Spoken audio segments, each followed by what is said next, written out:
جو لوگ اس بات کو پسند کرتے ہیں کہ مومنوں میں بے حیائی یعنی تہمت بدکاری کی خبر پھیلے،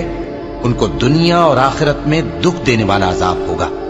اور اللہ جانتا ہے اور تم نہیں جانتے۔ اور اگر تم پر اللہ کا فضل اور اس کی رحمت نہ ہوتی تو کیا کچھ نہ ہوتا، مگر وہ کریم ہے، اور یہ کہ اللہ نہایت مہربان ہے، رحیم ہے۔ مومنوں،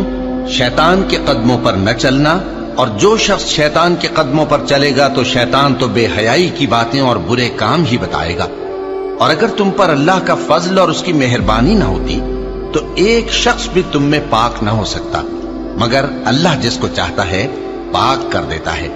اور اللہ سننے والا ہے، جاننے والا ہے۔ اور جو لوگ تم میں صاحب فضل اور صاحب مال ہیں، وہ اس بات کی قسم نہ کھائیں کہ رشتہ داروں اور محتاجوں اور وطن چھوڑ جانے والوں کو کچھ نہیں دیں گے،